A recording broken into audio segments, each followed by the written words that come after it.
Alors, la séance extraordinaire du Conseil d'arrondissement du Plateau Mont-Royal du 20 juin 2023 est ouverte. Il est 15h09. À l'article 10.02, adoption de l'ordre du jour de la séance extraordinaire du Conseil d'arrondissement du 20 juin 2023. Oui, bonjour. Je propose, appuyé par Maëva Villain, d'adopter l'ordre du jour de la séance extraordinaire du Conseil d'arrondissement du 20 juin 2023. Adopté. L'article 10.03, période de questions et requêtes du public. Alors, nous avons une question en ligne qui provient de Mme Laura Bocard. En tant que résidente du quartier depuis près de 2 ans, il est devenu extrêmement difficile de se déplacer en voiture et à vélo dans ma rue Fabre, entre les rues Guilford et Saint-Joseph. Le stationnement avec vignette est très limité dans toute la zone entre Papineau et Montana. Étant donné mes obligations professionnelles, familiales et mes limitations de santé, un véhicule est essentiel pour moi. La Ville a récemment manqué de transparence, entraînant un stress et des dépenses croissantes pour les résidents, moi inclus.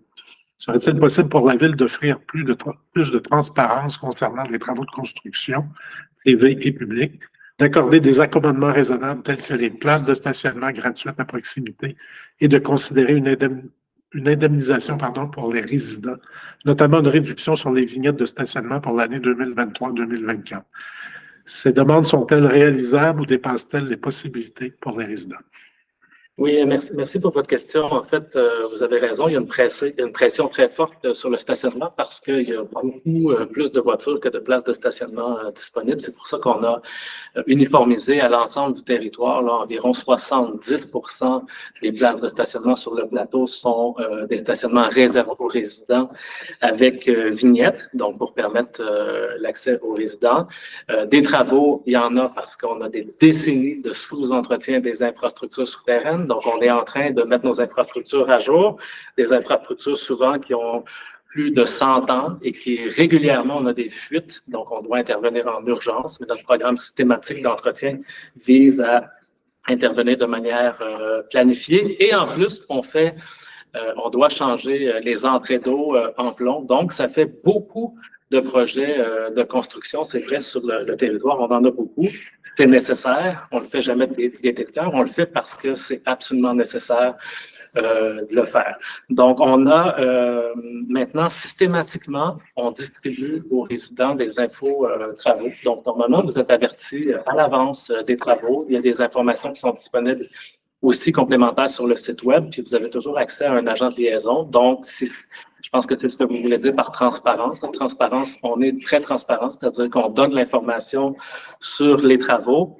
Je vous rappelle que le prix payé pour la vignette de stationnement est nettement en deçà de ce que ça coûte réellement entretenir une place de stationnement à l'arrondissement. Donc, c'est un permis annuel et des travaux, il y en a ici et là et on ne donne jamais de réduction ou c'est un permis annuel. Il va arriver de temps en temps des travaux, mais vous payez quand même le permis annuel qui est, je le rappelle, une fraction de ce que ça nous coûte pour vrai l'entretien des places de stationnement. Merci. Ça termine la période de questions du public. À 10h04, période de questions des membres du Conseil. M. Norris. Oui, donc ma question habituelle, la raison pour laquelle on tient un Conseil extraordinaire pour traiter ces points plutôt qu'en séance régulière du Conseil d'arrondissement. Oui, bien, en fait, dans les deux cas, il s'agit de dossiers d'octroi de contrat. Le premier, c'est pour, dans le fond, faire des réflexions au trottoir, des remplacements d'entrée d'eau et des dos d'âne. Et le deuxième, c'est pour faire certaines interventions là, sur notre territoire, là, des saillies au coin Rachel, Frontenac, des îlots de refuge qui mènent au parc La Fontaine et des travaux sur la rue Marianne. En fait, ces travaux-là sont attendus depuis longtemps et on souhaite entamer, dans le fond, on a terminé les appels d'offres il y a à peine quelques semaines. Et nous voulons, dans le fond, octroyer le contrat le plus rapidement possible pour que les interventions puissent commencer le plus tôt possible pour se terminer avant la période du gel en novembre. Donc, c'est vraiment la raison. Si on attendait une semaine ou deux, mais ça vient évidemment décaler le calendrier qui est déjà très chargé pour ces deux contrats-là. Merci. À l'article 20.01, 3, la firme Ramcar Construction d'un contrat pour la reconstruction de trottoirs et de bordures, remplacement d'entrées de services d'eau potable et la construction de dos d'âne, là où requis sur diverses rues de l'arrondissement du plateau Montréal pour un montant de 1 976 391,51 $, taxes incluses, et autorisation d'une dépense totale de 2 339 086,19 $, taxes incluses, incluant les incidences au montant de 143 202,47 $, et les contingences de 219 492,22 $, taxes incluses, à la suite de l'appel d'offres public 54-2305. Donc, je propose, appuyé par Michael Poulin, d'adopter la proposition telle que déposée.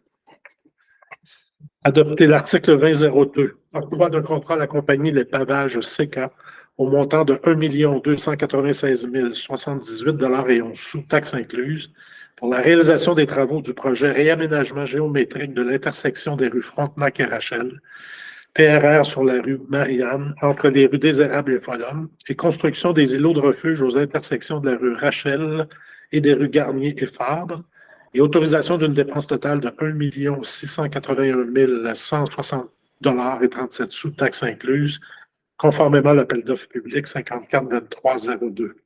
Donc, je propose, appuyé par Laurence Parent, d'adopter la proposition telle que déposée. Adopté. Et le dernier article 70-01, levé de la séance. Donc, je propose, appuyé par Alex Norris, de lever la séance du Conseil d'arrondissement. Alors, il est 15h15, la séance est terminée. Merci à tous et